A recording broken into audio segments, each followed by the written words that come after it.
Thank you, friends. Shabbat shalom. Greetings to you all. Hope you all had a fabulous week. I cannot believe another week is gone. We're just whipping through the summer, the seasons, and the Torah. And friends, please congratulate yourselves. I certainly congratulate you. You've now read 4 of the 5 books of Moses, and for some of you, it is the second and even the third time. And from what I hear, you continue to get new and different things every time we look at what it says. And that's what a living organic system should do. Stimulate thought, prayer, process. And I'd like everyone to send healing energy out to Phil, who was undergoing surgery this week. He's not missed a show since we began, and he has found a reconnection to his spiritual past in listening and watching. And Phil, I think of the words of Bob Dylan and Ain't Talking. They say prayer has the power to heal, so pray for me, Mother. Yes, my friends, prayer has the power to heal. So let us all pray for Phil, and let us focus on the healing that needs to be done right now. For Phil, for the Steinleys, for the families of victims in Tennessee, for the world. Healing starts and stops with each of us alone and the energy we put into it. You may think, what can I do? Thoughts are things, and worlds turn on thoughts. So send out healing, send out goodwill, send out love. It only takes you. Now, interestingly enough, the song goes on to say, in the human heart an evil spirit can dwell. I'm trying to love my neighbor and do good unto others, but oh mother, things ain't going well. And yes, in the human heart an evil spirit can dwell. We saw that in Genesis 6, when God says man has evil in his heart. Unfortunately, my friends, we see too much of that evil, so much so that it now seems the norm. Now, this week marks an important date in history. It actually marks the anniversary of one of the darkest days of Jewish history. So horrific, it is a national day of mourning, the 9th of Av. The famous 9/11 of Judaism taking place, not on the 11th day of the 9th month, as with our U.S. friends, but on the 9th day of the 11th month.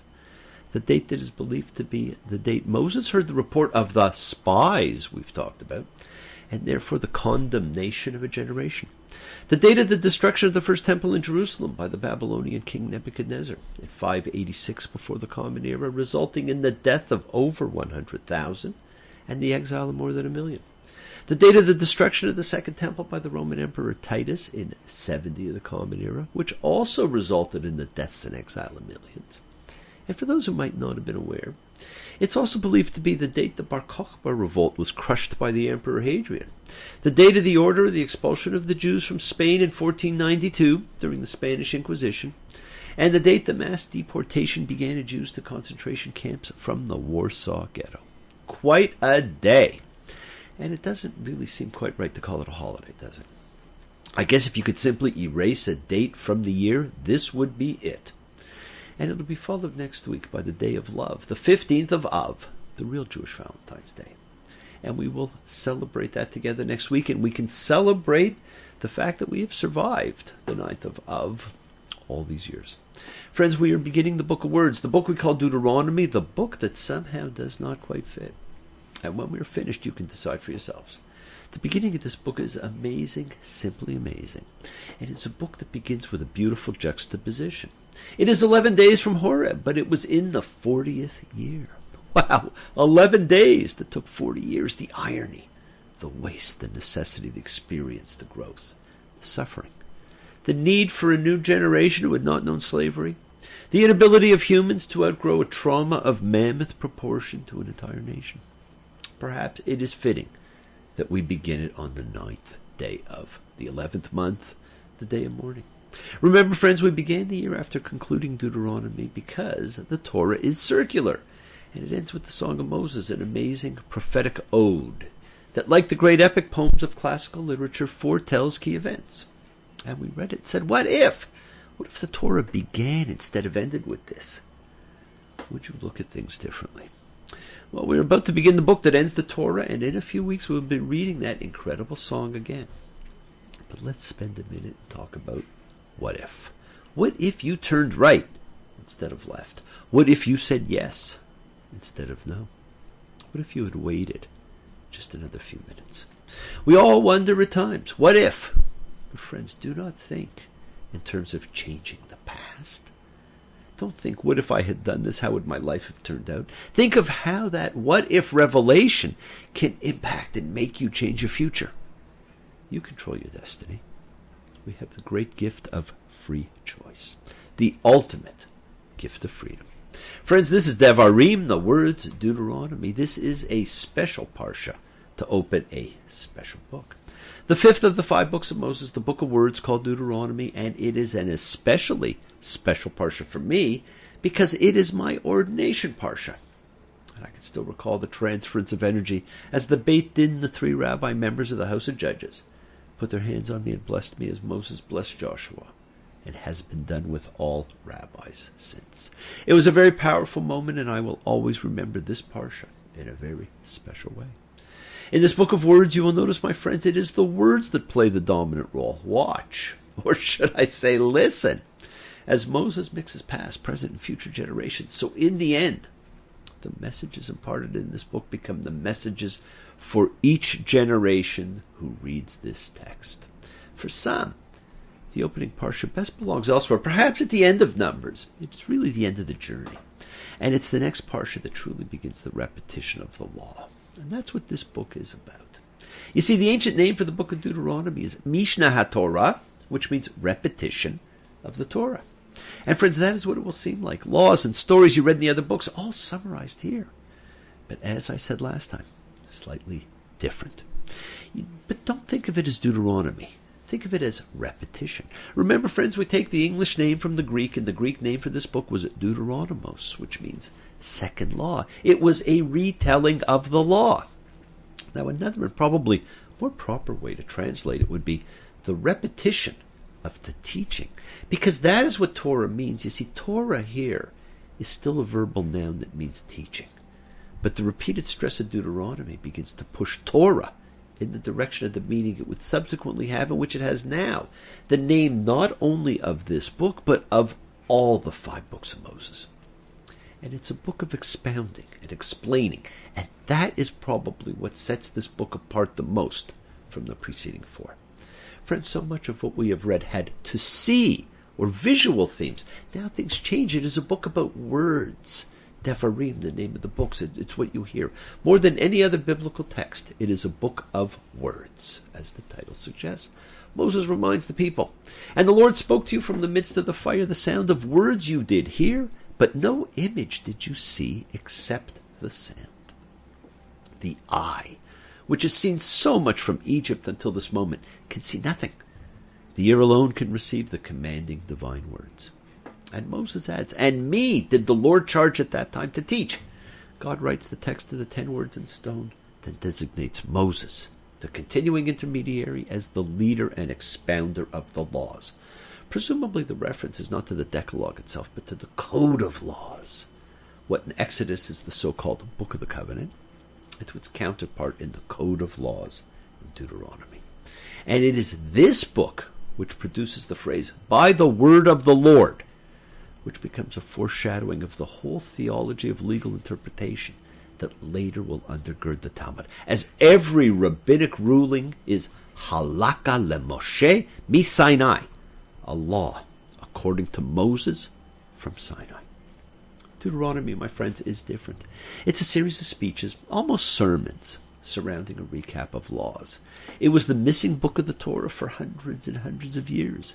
And so its rediscovery in the 7th century before the Common Era had to allow the words of Moses to speak to a different audience.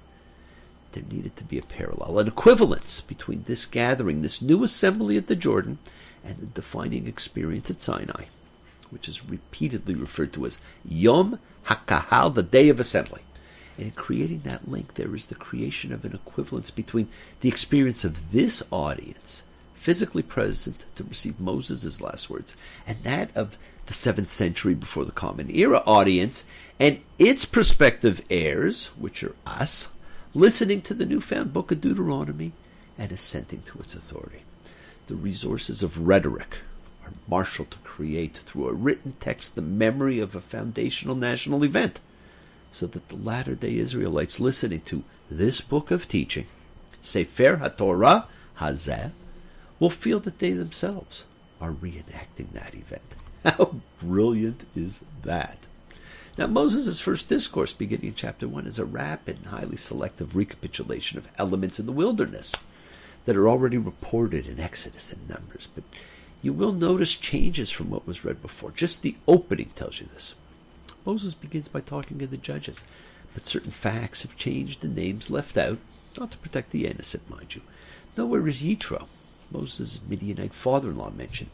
Nothing must be allowed to diminish from the depiction here of Moses' strong leadership, grounded in his wisdom and in his uniquely direct access to God. Moses' words tie two generations, separated by at least 500 years, together as if they were the same. And that, my friends, has been one of the most incredible and powerful tools of the Torah. It still does it to this day, as the words fly off the page, reminding you of what you saw, what you heard. Don't you remember? And you will notice a phrase used over and over again. Ba'et hachi, at that time. A recurring rhetorical strategy. At that time. Temporally positions both Moses and his audience in relation to the legal injunction he's delivering. You heard it then, or at least your now dead parents did. And its imperative force is exactly the same now as it is repeated. And again, it will be the same when these words of Moses are read out to their audience in the 7th century or the 21st century.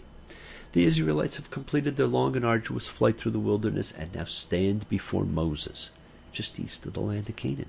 Emotionally, the wilderness is a place to be remembered with fear and trembling. A place that tried the soul of the nation, all that great and fearful wilderness. Kol hamidbar hagadol veharara. And the use of that serves to keep it as a haunting memory of a very palpable experience recently undergone.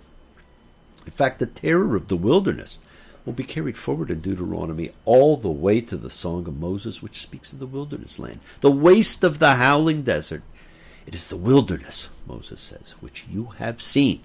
Again and again, the audience of this National Assembly is reminded that they have seen, or in a frequent variation, that their eyes have seen, the portentous events that Moses is reviewing. It is fantastic. The members of his historical audience of the book of Deuteronomy are implicitly invited to imagine what their forebears actually saw, to see it and live it vicariously. The Midrashim notion that all future generations of Israel were already present as witnesses at Sinai is brought forth, perhaps actually generated by this rhetorical strategy of the evocation of witnessing in Deuteronomy. All the people standing before Moses now would have been under the age of 20, perhaps most of them as yet unborn at the time the events are being recalled in his speech. Yet Moses repeatedly speaks as though they were all direct participants in or observers of the episodes he mentions. There is a slide of identification between one generation and another. Most of those listening to Moses' words could not literally have seen the things which he speaks about, but the people is simply imagined as a continuous entity. It is the unique event at Sinai, my friends, that is the very matrix of collective memory in Deuteronomy. The 10 words enunciated in Exodus are, of course, proclaimed again here. And though there are certain famous divergences in wording between the two texts, the restatement of these 10 foundational imperatives reverberates throughout time. The origins of the people in the patriarchal period are just entirely reduced to the reference of God's having sworn the land to your fathers. The great signs and portents of the Exodus are mentioned in just those terms, but there are no vivid representations of the 10 plagues or of the splitting of the Sea of Reeds. The Sinai Epiphany, on the other hand, in all its terror and wonder, is a moment to which Moses' speech repeatedly reverts. Thus the proclamation of the Decalogue is prefaced by these words: "Face to face did the Lord speak with you on the mountain from the midst of the fire. I was standing between the Lord and you at that time to tell you the word of the Lord, for you were afraid in the face of the fire and did not go up the mountain." Although the parallel account in Exodus has thunder, lightning, and the whole mountain smoking, Deuteronomy chooses to emphasize the pure and even more unapproachable substance of divine fire from which God's words are emitted. The narrative has come a long way from cosmic Genesis. No seas split, no angels appear. There are in fact no miracles at all in Deuteronomy. At the burning bush, Moses tries to escape from the assignment to go speak to Pharaoh by saying, "I'm not a man of words." Now he has become a man of words. More than any other human in the Bible, Moses grows and changes in the course of his life, and it is a lesson to us all. One can change. Change professions, change values, change lifestyle, change character. One can grow and become stronger and better.